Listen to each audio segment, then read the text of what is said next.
Waiting for our intro video. Powered by Reviting, streaming from the Reviting Digital Studio. It's the David Daily.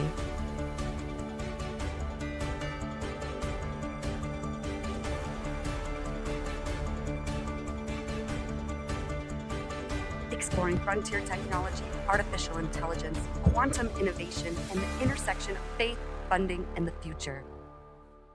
Here's your host, David Goki. Welcome to another episode of the David Daily Show. And today we're focusing on our special segment where we have guest founders and funders and all things future technology. And so today is going to be a really wonderful episode. If you're wondering where we're tuning in from today, we're actually in beautiful, sunny El Tunco in El Salvador, which is in Central America, next to Belize, Guatemala, Honduras, and Nicaragua. And so if you're tuning in, whether it's cold or whether it's rainy or whether it's sunny, thank you for tuning in. Please subscribe to the show and like the show. We would love to see, where are you tuning in from? Go ahead and put something in the comments. Just let us know what you're up to. And as well, if you are an investor, a traditional investor, corporate entrepreneur, or if you're an angel investor, a wealthy individual, or if you represent a fund or funding, please apply to be on the show. We would love to have you. We have a wonderful team over at Reviting that takes care of all of the production behind the scenes to go live on LinkedIn and produce a live stream podcast and talk show. But you all know, if you've been watching for a while, I talk a lot. So I'm going to introduce our guest, Aaron McReynolds. Welcome to the stage, Aaron. So great to have you here today. How are you doing?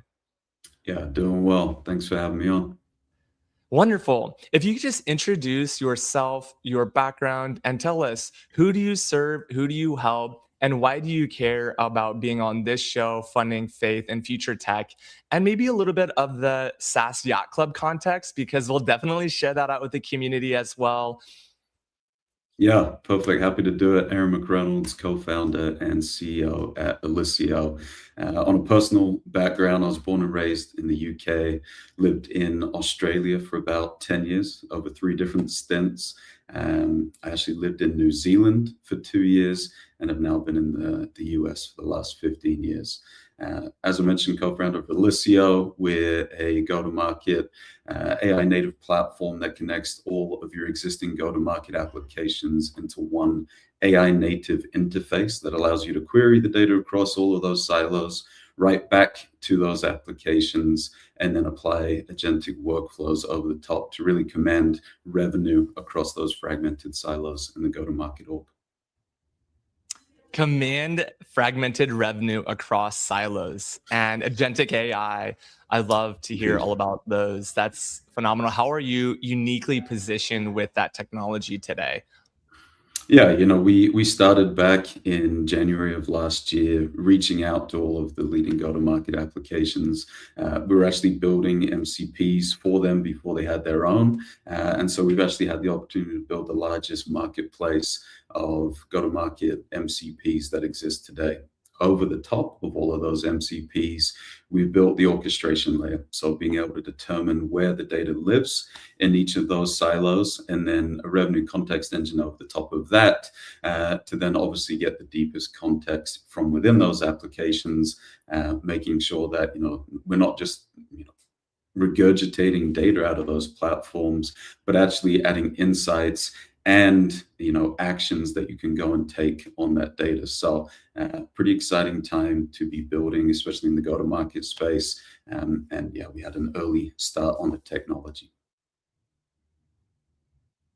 We always talk about first mover advantage. And then obviously we talk about, once you have the early adopters, then you have the maturity phase. So the claim of being the largest marketplace for MCPs, I'm not an expert in that. So for people who are maybe tuning in for the first time, we have over 30 people now across all major platforms watching. What is an MCP and what is an MCP marketplace?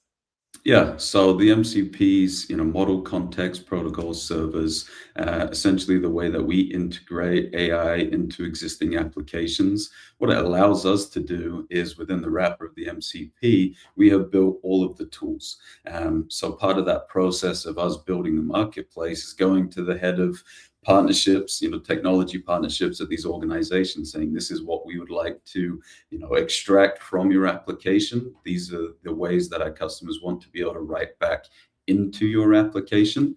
And so because we control that and have approval to be able to do that, being able to build out the marketplace one by one, obviously you get the first two or three, others then want to make sure that their application is within the marketplace. They don't want to miss out. And so now we have companies come to us asking to have their MCPs in that marketplace. And for us, we have a bold take. We believe that these legacy SaaS applications will become back-end databases. We don't want to live out of 15 to 30 different tabs. We don't want to have to try and figure out the context across all of those systems and stitch it together.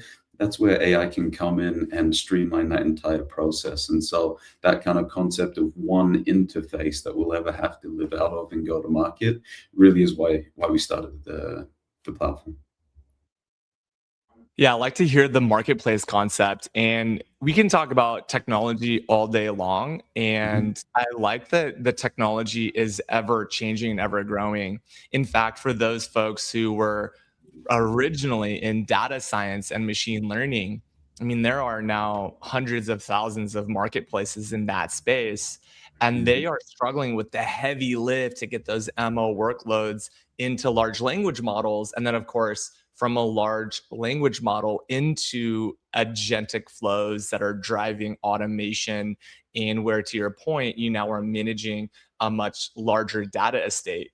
And so I'm curious, just keeping that future technology mindset, as the technology expands and grows, how will you plan to stay future forward thinking in your approach to the marketplace?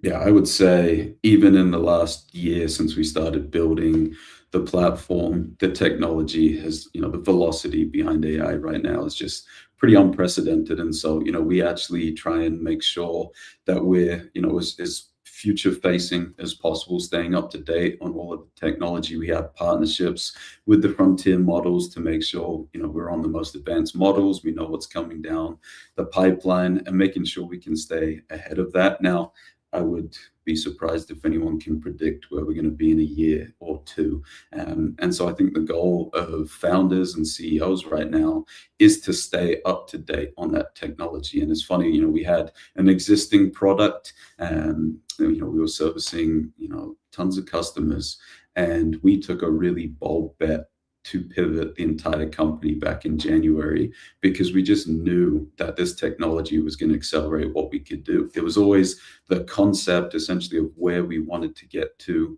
with the existing product, but the architecture was now legacy. And so we just jumped on it and swung for the fences, saying this is where technology is going. We can either be late to the party or jump on it early. And so we did. And, big bet that's now paying off extremely well. But it is now, my job as the founder to keep the vision. And I think the role of every founder is to be able to look around the corner. What is coming? How do we stay relevant? And essentially listening to customers of the pains they want to solve with the technology that's available. And oftentimes they don't know how to connect those two. And I think that's our role.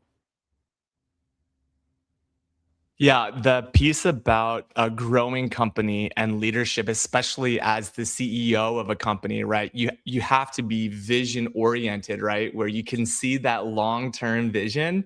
And as you see that long-term vision, it's then our role, right, to then lead with the vision and then measure the outcomes. And of course, bringing on the right team to be able to help you do that.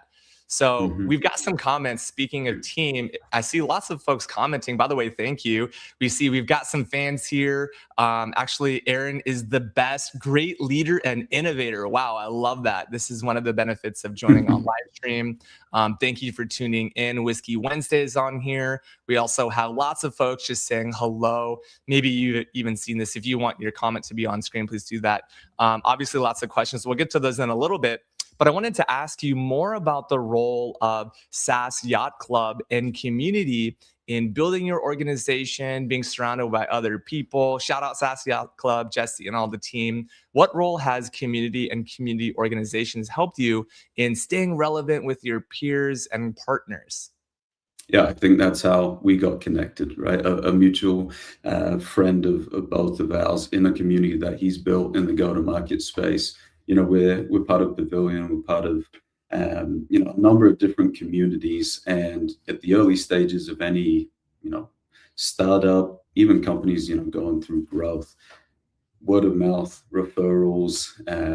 We didn't write a single line of code for our platform until we'd interviewed over 100 CROs and VPs of RevOps. And the reason being is within that community that we built, 30 of those people we interviewed actually became board advisors. And so for us, it's always listening to the boots on the ground, leveraging networks to be able to expand the people that we can be in front of, get the technology in front of, but also to be able to hear what are the pains and struggles that people are dealing with on a daily basis. To me, there's no point building a product as good as the technology can be if it's not solving the pains of the people that you're trying to serve. And so that's why we try and be as active as we can in Slack communities, online communities, and you and I are connected on WhatsApp, and we have a little community on WhatsApp. And I think it's really important, one, as a way to be able to interact and obviously pitch your product, but more importantly, just to listen. And I think far too often, we live in our little bubbles of our own companies and maybe our little circles of people working in the same space. But so many good ideas and inputs into our product have come from those communities. And so we try and stay as active as we can. Yeah, I love that, especially the human to human aspect of it, especially in a technology driven world, right? And you've traveled a lot yourself. I heard New Zealand and the UK. And so when you travel so much, I love that as a result of that, you understand the importance of that need to focus on the human to human connection. And yeah, we got connected. If you were an AI robot, or if you Mhm. were a non-human entity that I was engaging with, first of all, I would know that you were not like me as a human, Yep. but I would also know that, yeah, maybe I might not trust you, or maybe I might ask another type of a sort of a question. So yeah, I'm glad that you shouted out community and put an importance there. And I also wanted to highlight the importance of interviews in product development. Mhm. As a former chief product officer of Grab TV, talking to your customer and really understanding their life, right? I heard you say over 100 CROs, chief revenue officers, and over 100 heads of revenue, et cetera, heads of sales, heads of marketing. What was that process like in building your future tech? Yeah, I think, we've made a lot of mistakes. One of the best decisions I ever made was putting our head of product in charge of CS in the early days. And the reason being, it was just direct feedback, right? I just wanted him to be able to hear exactly what our customers were saying, the pain points they had, the things they wanted to solve for. That then helped shape our roadmap and continues to do so.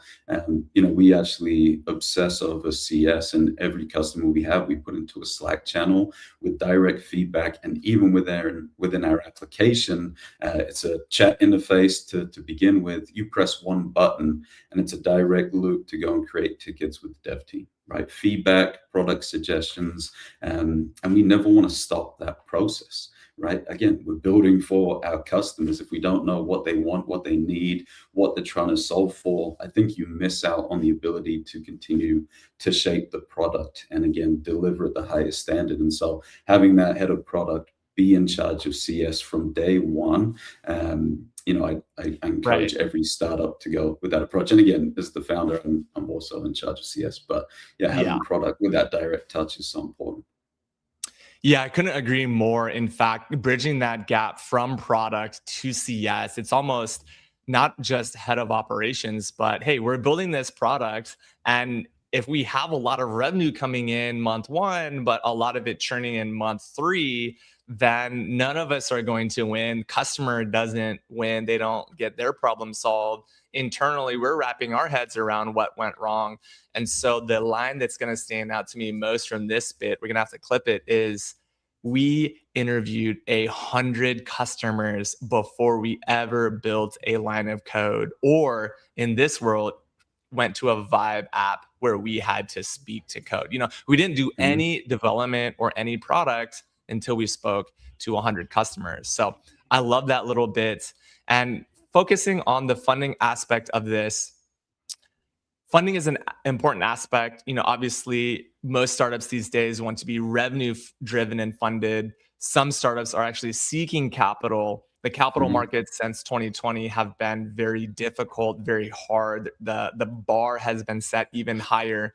In fact, as an ex-Microsoft myself, we're laying off not just 5,000 employees or 10,000 like we used to, but no, you're seeing 10,000, 20,000, 30,000 people being let go of major Fortune 100 companies because of the technology. And to a degree, the ROI on the COGS is no longer there. So from a funding perspective, really curious to hear about your funding journey from January of last year and what role that funding has played in terms of serving more of your customers today. Yeah, we went on a pretty unique funding journey. So, originally we both had full-time jobs. I was working in sales at a cloud security company. We had the concept of what we wanted to build. We just did a small 250K angel round, and that was for us to go and start developing the product and get us off the ground. But we were fortunate enough to be paired with a really great pre-seed investor out of the Bay, and then the co-founder of Splunk invested in that round. And so that kind of started our trajectory. We then did a pre-seed of 1.4 million and then a seed round of 3.3 million.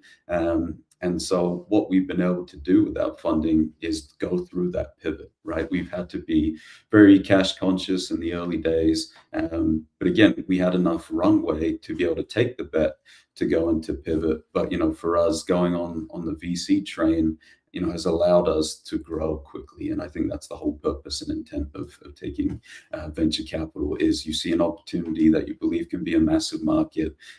People believe in that vision, customers prove out that vision, and then, we continue to be on that flywheel. So heading into Series A this year, and we continue to want to go and move as quickly as possible. The infrastructure and the architecture of our platform demands capital, and so that's the journey that we're on. Yeah, but I've got some horror stories from the early days for another time.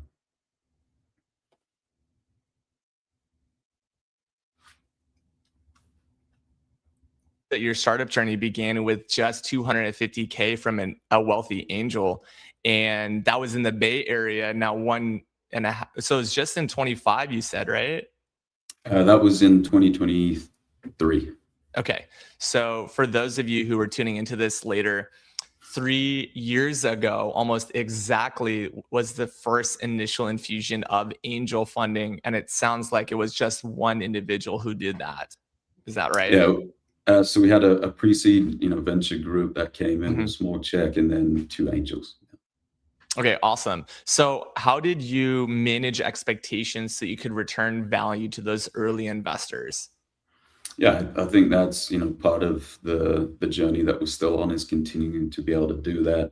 I think by going and doing that small angel round, we were just trying to test the hypothesis. We had people that believed in the vision of what we wanted to create. That first product that we had was actually the development of a spreadsheet of a sales process that I'd run at historical companies. That again was trying to look around the corner and say, okay, can we go and streamline a process? Can we add value to something that people trusted in and already utilized, and do it in a more technology efficient way? And so that that small infusion of capital that allowed us to go in full time on this and to really test it out. And we obviously had great traction to start, and then that began the larger funding rounds. Yeah, I love to hear that. And I am just a complete and total newbie here when it comes to maybe more corporate or traditional funding. So, as someone who's new to investing and funding in the startup space, one of the reasons why we have the show here on funding, faith, and future tech, which we're going to get to our topics here, which I'm really excited about here in a second, is because I want to learn myself from other experts like yourself who have secured that funding. And so, after that 250K in year one, I heard you say you went to a $3.3 million round. Tell us more about that journey from super early pre-seed stage, conceptual validation, get you full time to that 3.3 round. What was that journey like? And how long did it take you to get there? Yeah. So, for us, the initial check allowed us to go build the product, get those early customers on. And we were fortunate, some of the logos that we were able to capture in the early days, I think told that story of what was capable with that product. Um, as we go, you think about the funding process. One, it's a difficult journey, right? Everybody knows that it's not only just hard to secure funding, but to continue to get funding. And there's milestones that you have to hit, and there's stories that you have to tell. And so, in between those rounds, knowing that the original product that we built, while it was driving value for the customers, we didn't feel internally like it's where technology was going. And so for any founder that's been through, a pivot or an evolution of their product, that's always a tough conversation with investors, right? To turn around and say, hey, the original concept that you invested in, we're actually going to change that. But here's the vision of where we believe it can go. And I think more than anything, having done those 100 plus interviews, was proof points for us that what we wanted to go and build was the right thing, and that people wanted that type of a product in their ecosystem. And so we actually felt more assured going through the pivot, maybe even than we were on the original product. I think it's one of the biggest learnings I had is I would say we got fortunate in fundraising on that first product, because it was more of just I've used this in a spreadsheet. I see the opportunity of what it can become as a product, but we didn't do those kind of customer interviews the way that I wish we would have.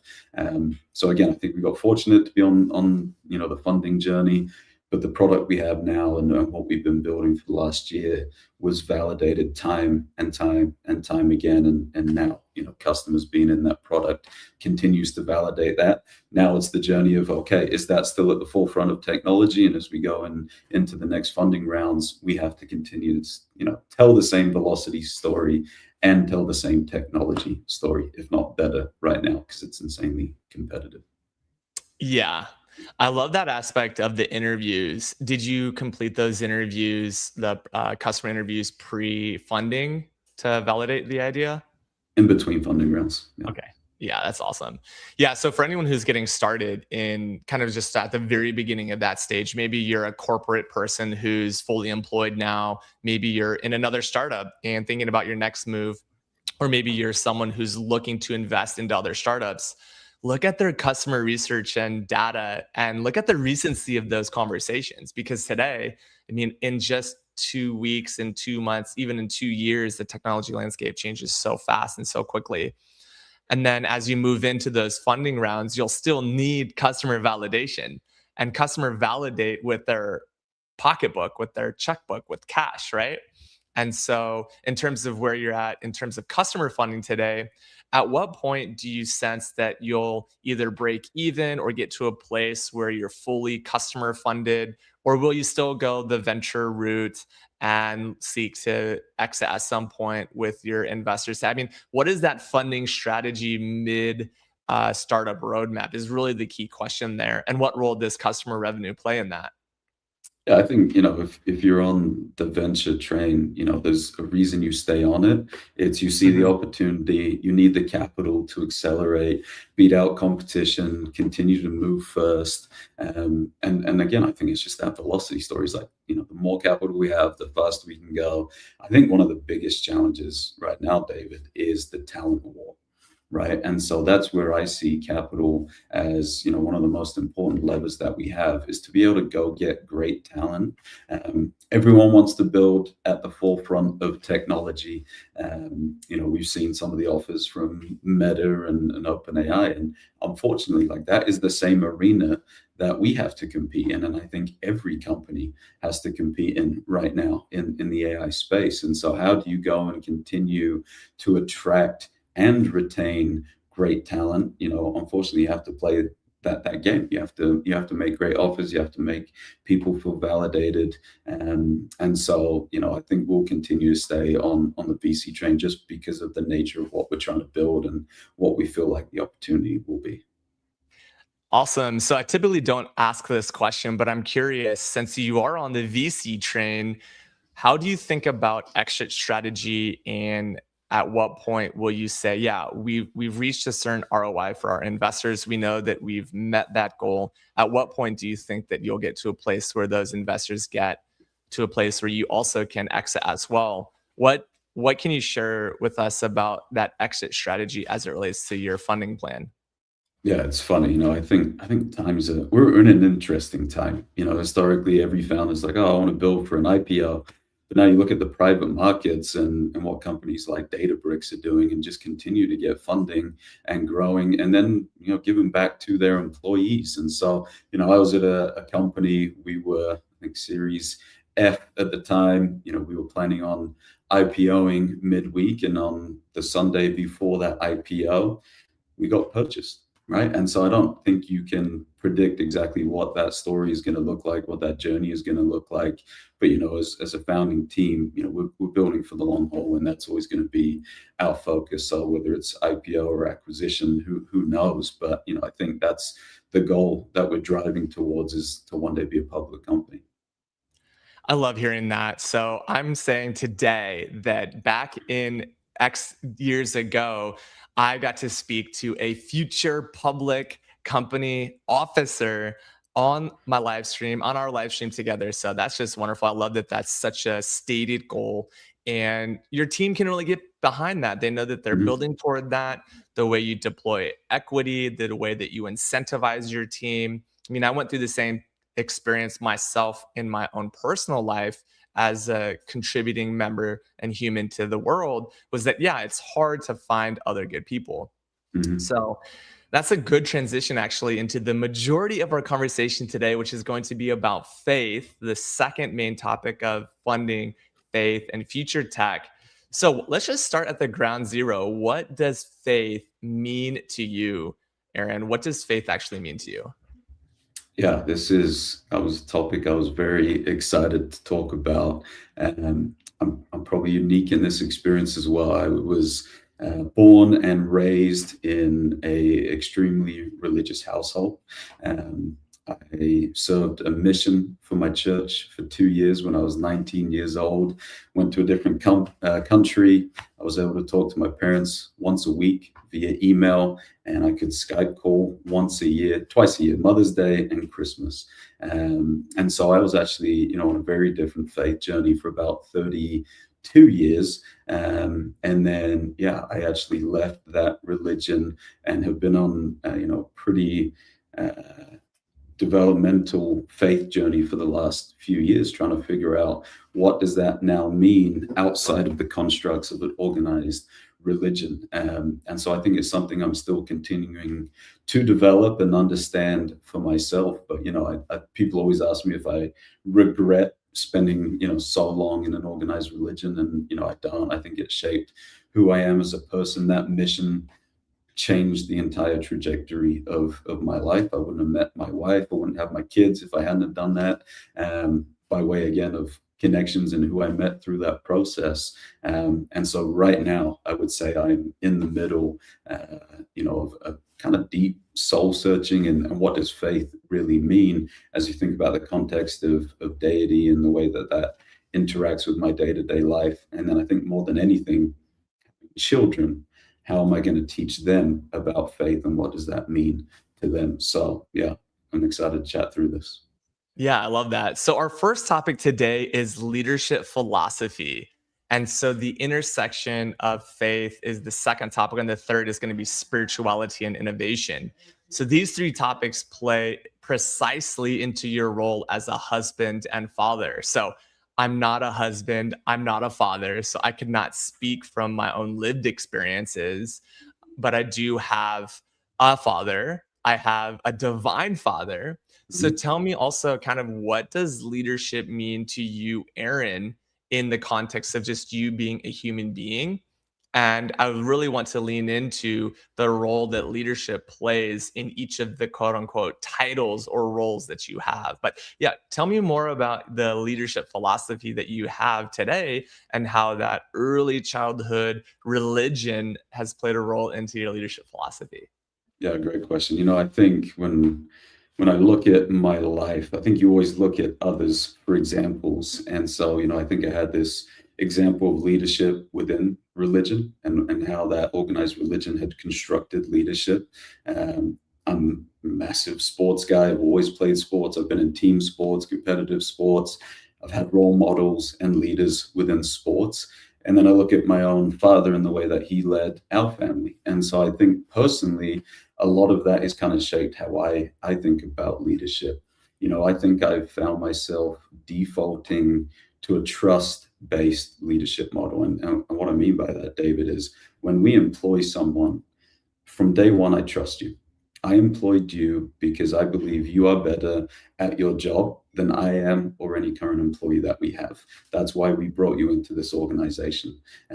And so from day one, I enable people as much as I can to bring their skill sets, to bring their own, leadership into the organization and push Alicia forward. Right. I think that's the purpose and intent. Hire people better than yourself and give them the freedom to run and go and shape what we can become as an organization. And then on a personal front, I that's probably transparent, but I was never great at school. I was kind of a middle of the pack student. And so, that kind of shaped my life of, okay, if I'm not going to be the top A student, what can I do? And so I spent the majority of my collegiate years trying to network. We hosted parties at college, trying to just meet as many people as I could, because I knew I was probably at a disadvantage going into the workforce at some time. And so what happened is I did an advertising degree at BYU. And then my first job out of school was at Goldman Sachs as an investment management analyst. Now, most people don't make that journey, but I was able to get my resume into that pile because someone I'd met in college who worked at Goldman Sachs and submitted my resume. Then in the interview process, the VP that had been there for 27 years said I was the first person who had applied that she'd ever seen with an advertising degree, wanted to go into finance and had to see what I was about. And I think that little story has always dictated how I think about my life and my journey and how I want to lead people is, through interview processes, I don't just look at what's on the paper, right? It's not about what's on that piece of paper, the grades they got. I want to know the person. I want to know what they can bring to the table. And again, in a life where I've lived in multiple different countries, traveled to different countries, experienced different cultures, we want the same thing here at Alicia. We want the unique point of view, people who think outside the box, and then we try and enable them to run. Yeah, I love that. There's so much there. What stands out to me is a trust-based leadership. It's kind of like I give you unlimited trust, right? Until Mhm. you break the trust, but still from a place of forgiveness and leaning into true trustworthiness. That takes time, right? That Mhm. takes real intent. And in the context of business, trusting your employees, trusting your contractors, your partners, trusting your team, trusting the people that you probably invest more time with sometimes than even your marital partner or your kids, especially in startup phase. Now, we're not talking about work-life balance or anything like that. We're just talking about leadership Mhm. philosophy and being able to trust your team in hiring really smart people is so important. Now, what happens in terms of your leadership philosophy when that trust is broken? How do you maintain your own integrity when something goes wrong or conflict happens? Or we've all been there. You get into that situation where you come at a crossroads and maybe it's just not a fork in the road, but you have many options and your leadership is really being tested. How do you continue to implement a trust based leadership philosophy into the way that you manage conflict? Yeah, it's funny, I go back to my time at Goldman Sachs, as a first year analyst. I had a leader that said to me, you can ask any question once, just don't ask me it twice. And I think what, I took from that is everyone has to learn. People are going to make mistakes. I think that's just part of life. Nobody is perfect in their job, in their life. And so for me, like everyone gets a chance to mess up and make a mistake. If that same thing starts to become a pattern and is repetitive, or the effort drops, I'm always about kind of course correction. And I've had conversations with previous employees. To me, it's always like, do you want to be here? Do you still believe in the vision? Are you bringing your best? And are we giving you what you need and expected out of this role? And if all those things still align, then it's just about coaching and really, I think, listening to that individual, knowing where the constraints are. I think everything happens for a reason. Drops in performance happen for a reason. Could be home life, it could be mental health, anything. It's my job to be able to understand that. And I've had leaders in the past that didn't think that way, and it was straight to the worst case scenario. But I found that most of the time people are inherently good and have the right intentions and want to perform to their best. But that doesn't happen every day, all day, every hour of the day. And so I think it's now going in and making sure that we coach and listen to that individual in a way that continues to build them up and be a productive, member of the team. Yeah, I love that. And trusting the team as well, especially in a world where I would say we're AI or we're technology augmented, right? Where Mhm. AI is supporting it. And especially, for example, in meetings or in presentations, we can summarize and ask those questions before even interacting with the human. And to your point, don't ask the same question twice. It's like, don't make the same mistake twice. I Yeah. promise I won't ask you the same question twice on this live stream. Good. But Yeah. when someone asks a question twice, my initial thought is, well, I wonder if they understood the question the first time around, Mhm. and why are they actually asking this a second time in a row? Yeah. I've seen both sides of the coin, and I think it's more about, you know, I think in that context, it's an effort-based thing, right? Like if I asked the Mm, first time, right. context was given, and then I'm coming back like, "What'd you say? How did it work? I forgot." Things like that. I think it trained me personally from day one in my career to always be as switched on as possible and to try and digest the context. And I think I felt like it would then fall on me if I didn't understand to get the clarity in the moment rather than having this fear of going back to a VP or an MD at Goldman Sachs and asking the same question twice. So that's kind of how I was trying to frame it. Yeah, it's kind of like if you're asking the same question and you could have Googled it. There was that tool that came out like Google for you, Yeah, where I took my mouse cursor, put it on Google, and clicked Google for you, and then send them that link. It's like, yeah, did you Google this? that's But it. Yeah. yeah, so we have so many comments that are showing up. By the way, if you're tuning in for the first time with Aaron and myself on the David Daily Show across all major platforms, first of all, thank you. Please leave a comment. Please show us that you're listening. I see tons of comments. I'm going to just go ahead and put these in here. Jesse's saying, "Oh yeah, it's great to, you want to be here, team here. Everything happens for a reason. Insightful. No matter what you believe, make sure you believe in yourself. One day soon." So much here, and we have some questions as well, which we'll save for the end. But kind of as we go into our second topic of consideration, wanted to say, how do you intersect your leadership with that faith-based values, right? What role does the intersection of faith play in your role personally, but also in the context of your business, where you'll have people with multiple different kinds of faiths, different religions, different types of practices. How do you, as a leader, intersect faith in the workplace? Yeah, we are not unique in that sense. Even our team is not everyone is religious.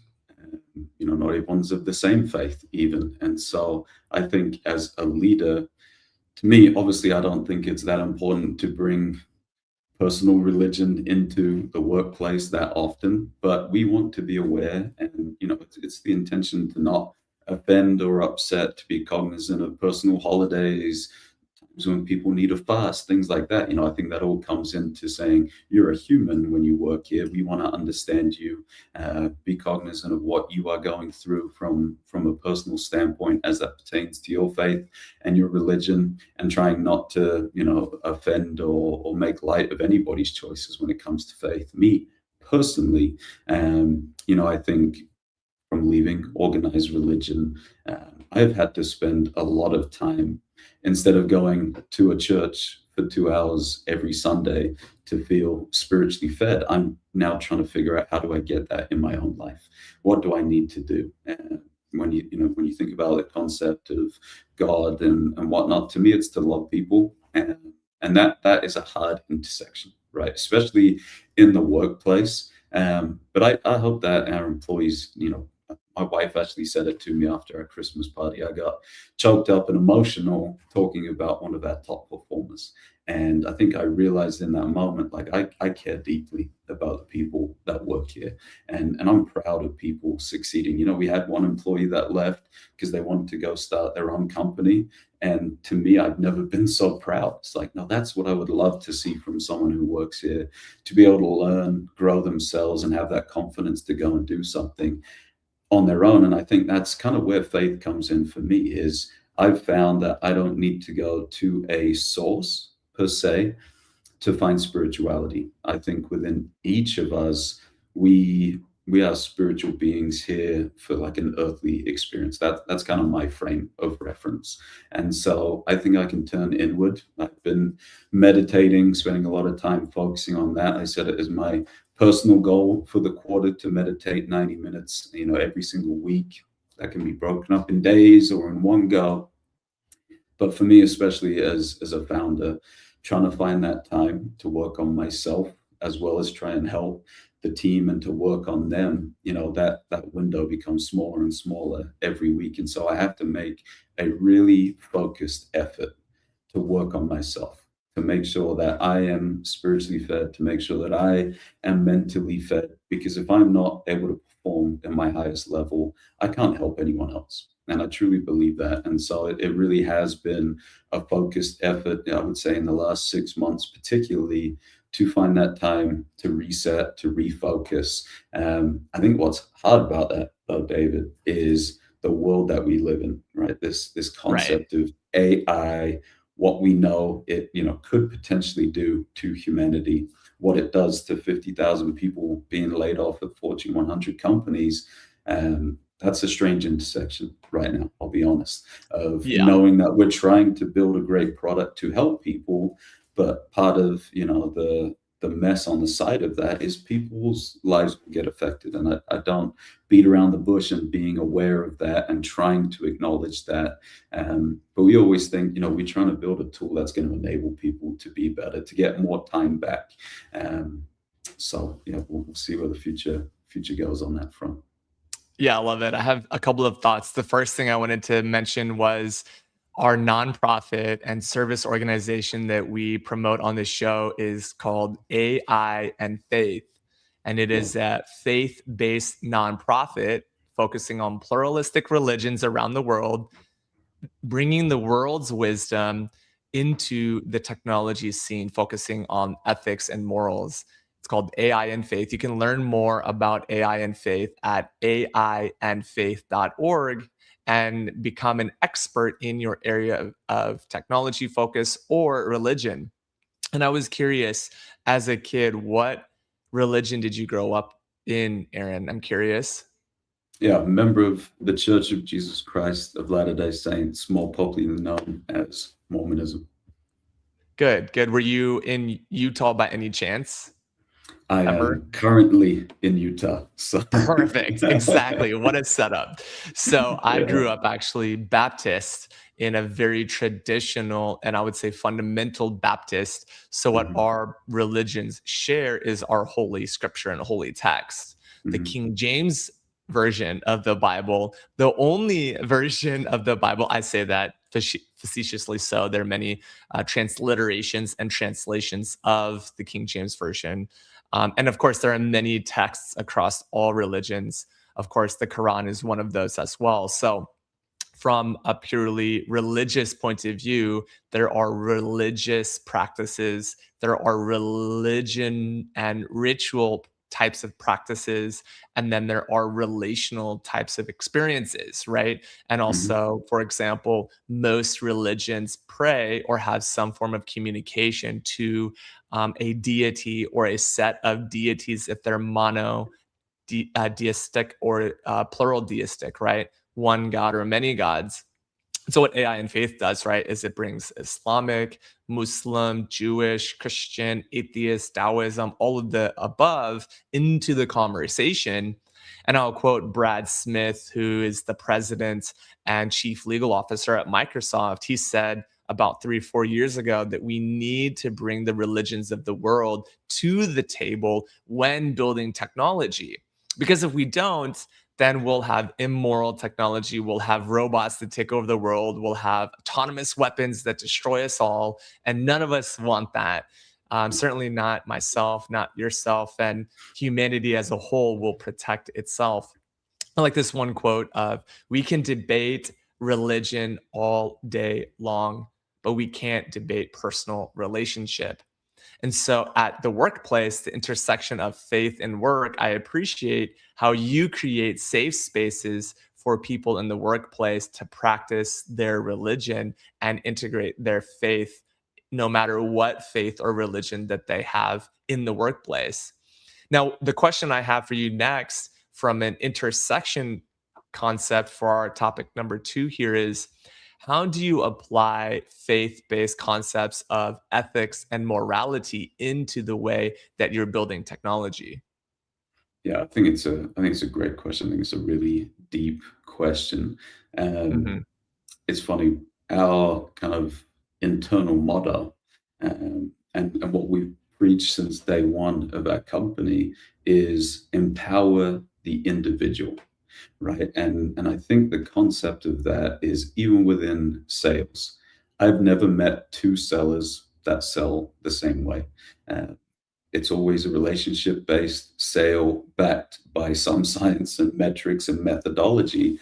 But at the end of the day, I think humans want to buy from humans still today. I think that may shift at some point, but right now, like you, and at the end of the day, I think that's all built on trust.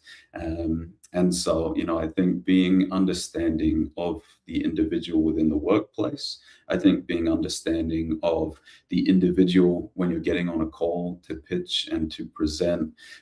It's something that I take personally, like really seriously. I want to be able to make sure that when I'm on calls with people in different countries of different faiths, I'm respectful even of time zones, of religious holidays, whatever it may be. At the end of the day, empower the individual, trust the individual, and make them feel safe and secure, and allow them to be able to do their best work. And so, for me, I think that's where I try and bring all of this together. I know that I have a point of view on the world that not everyone agrees with, and that's okay. And I think people in our team have views on the world that are different to mine, and that is okay. To me, it's about creating a place where each individual feels empowered to be themselves. We have two new hires starting on Monday, and I kind of laughed. She emailed and said, what should I wear to the office? And I'm like, like whatever you feel comfortable in. Like that's the day and age that I think we live in. I spent the majority of my career wearing a shirt and slacks and dress shoes, and I never felt comfortable because I would never wear that outside of the workplace. I know some people like it, but I just want people to come here, be themselves, be their authentic selves, because at the end of the day, we're building technology that's not really that way. It will become that way, I think. But I think as a human to human connection and workplace, be your individual self. Yeah, that's so good. I love that. It's so different. I remember the consultant's uniform, we would call it Yeah, when we were consulting with Microsoft. It would have been like, yeah, slacks, khaki slacks and a blue polo, right? yeah, And with a I puffer always vest over appreciated the that. top. What's that? With your puffer vest over the top. Exactly, exactly. It's got to be Patagonia vest. Patagonia. Yeah. So funny. But yeah, that's so real. It's so funny you said two people starting on Monday. We had two new people start today, actually, on our stand Mhm. up this morning. And you go through those new introductions and around the table, around the horn, and you absolutely love the new energy. And that is a spiritual thing, right? We are human beings, right? But we're actually spiritual beings in a human world. And so, our Mhm. third and final topic, we don't have enough time for it today, but spirituality and innovation, it really aligns with our top three topics, right? So, wanting to hear how you seek the divine or seek your spiritual connection with God. Should I say God, capital G, since we probably philosophically believe that there is maybe one God. And maybe you have a different belief, and that's okay. But how does spirituality lead you and you as a husband, a father, a CEO, right? A fiduciary to investors? I mean, you're more than your titles, right? But how do you incorporate spirituality? And I think I heard you also say in the last 6 months, you really invested a lot into your own personal self Mhm. so you can be the best version of yourself. What does spirituality mean to you, and how do you integrate that into your company? Yeah, I think spirituality is a compass, a moral compass, whether dictated by somebody else in a leadership position in an organized religion, whether dictated by a book. Um, and so kind of going out on my own, I think, just with me and my wife, it was a conversation we had to have, right? You've been dictated of what that moral compass should look like for 30 odd years. And, as a member of the LDS Church, it's a pretty strict moral compass that they outline for you. To be able to then go back to the drawing board and say, okay, what is our spiritual compass? What are we going to teach our children of what we believe their spiritual compass should be? We kind of defaulted to, what is right for you. And I think at the base of that, for me, it's integrity, right? It's one of the hardest things to stand by in the line of business that we're in. I've seen friends, I've seen other founders, I've seen VCs, I've seen everybody where that line of integrity can easily be crossed. And at the end of the day, whether it's God with a capital G that we're responsible to, or ourselves that we're responsible to, at some point, I think we'll get judged on our actions here on this earth as a human, as a father, as a husband, as a friend.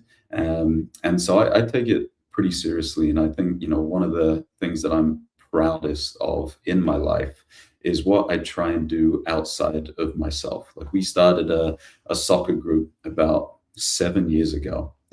Just a couple guys who wanted to stay active in the morning and play soccer. And that group has now evolved into 30 people. And those 30 people I've seen rally together for people in that group who have lost children, who are going through hard times financially, spiritually. And I think, honestly, personally, David, I think that's what this life is about, is, loving whatever deity you have in your life. And then I still believe in that second great commandment to love others as you love yourself. And if at the end of my life, Alicia goes well and you have all the money you could ever dream of, but you're a horrible person and you don't put others first, I don't see meaning and purpose in that. And that doesn't bring me joy in my life. And so I think defaulting to finding where can you step in, be an example to others, keep that moral compass pointing in the direction that you believe. And again, might not be the same as everyone else. But to be proud of who you are as an individual and to uplift other people. I think that's the most important part. Yeah, I really appreciate your perspective on this, Aaron. And it's really about looking inwardly, especially from an integrist point of view. First of all, being honest with yourself is so important, and doing what's right when no one is looking. I Mhm. think as we go and grow older, right? It's and more experience, you try not to make the same mistakes. You do your best. But there's also mercy, right? Which means not getting the punishment that I deserve. And also there is grace, which is a free gift that only God Mhm. can give you. Now, I'm not getting too theological here, but for those of you who have difficulty healing or forgiving others, I've learned that I must forgive myself and become a better man. And listening to you as a father and as a husband, it's something that I aspire to be someday as well. And your perspective on the role of spirituality and integrity in that is so incredibly important. I don't feel qualified, right, to be able to speak on these topics. And that's why I like having you on here, because you aren't qualified either. And we can have two No. qualified men talking about our own life experiences. It's been a wonderful pleasure, by the way, having you on the Thank you. David Daily Show. I think we're up to some 30 odd episodes. And we have a special segment on this show called Beyond the Bag. Behind the scenes, producers are telling us that you have a special thing that you travel with beyond the bag. And I wanted to see what you're going to share with the audience on Beyond the Bag. Yeah, I was laughing with Jesse as we were preparing. I'm actually going to show you a bag. Um, my Nice. my wife is in fashion and influencing, and she drew a line in the sand that I was not allowed to have backpacks. She's like, backpacks are for school kids. So for Christmas, she bought me this bag that I take everywhere when I travel. Fits the laptop, fits my headphones, my phone, whatever it may be. And so, one, I love it because when I take it, I know it's something that she bought me, but as well, I think it's taught me in my life to always try and present myself as well as I can. Like I represent my family, I represent our company, and so I'm always trying to stay not just up to date on AI trends, but fashion trends, things like that too. And so it's an important part of my life that I enjoy, that I know not everyone appreciates, but yeah, that's my little bag. It's so funny because I do have a backpack. It's a black Tumi backpack. It's right here. It's the only thing I travel with, just one bag. Yeah. And I'll have to tell everyone that you called me a school kid. That was so funny. I'm always learning, but it's Controversial, so but there funny. you go. My beyond the bag today is my slip resistant Velcro shoes that are the only pair of shoes that I carry with me while traveling full time. They get you through the water when it's slippery, but also they're very comfortable. I can run in them, walk in them, hike in them. I typically would be bringing with me a black pair of boots, but in the warm weather, it's they're big and bulky. I met another guy recently who is traveling technologist who had some Doc Martin boots, but you know what? Your trusty shoes, right? They take you places and they keep you safe. I really like your satchel because it reminds you that you're not a school kid, and it reminds you of your partner and wife and family. And I really love that because what is it worth if we, gain the whole world, right? If we build the biggest business with all of the numbers and all the metrics with the largest team, but we lose our soul or we Mhm. lose our satchel. So I'm glad that you have a nice modern designer satchel with you. It's like a beautiful color. It goes well with your complexion and your skin. So this has been such a wonderful show. I've We've enjoyed it. had hundreds of people watch and tap in across all platforms. Really good. So how can people stay connected with you if they want to get connected with you, Aaron? Yeah, I live on LinkedIn. I think I missed maybe 5 or 6 days last year being on LinkedIn. So please message me, reach out. Always looking to connect with new people, hear their experiences, their stories, and that's how we got connected. I can connect the dots to exactly how I've met you, David. So yeah, please ping Exactly. me on LinkedIn. Wonderful. And then we also flash your website up as well. I just want to specifically highlight the best customer, that would be appropriate to get connected with you to do business. So just a quick shout out or call out for the types of people that would be good partners or customers for your business. Yeah, we sell to primarily to CROs of B2B SaaS companies that usually have, 50 to 100 plus people in their go-to-market organization, drowning in sales tools and fragmented silos, and want to unify those applications and apply an AI layer to it. So Alicio.ai. Awesome. Absolutely wonderful. Thank you for that. So, if you're a CRO with over 50 people, 60, 70 people in your organization, reach out to Aaron on LinkedIn. He can help you with your go to market tools and your agentic AI strategy.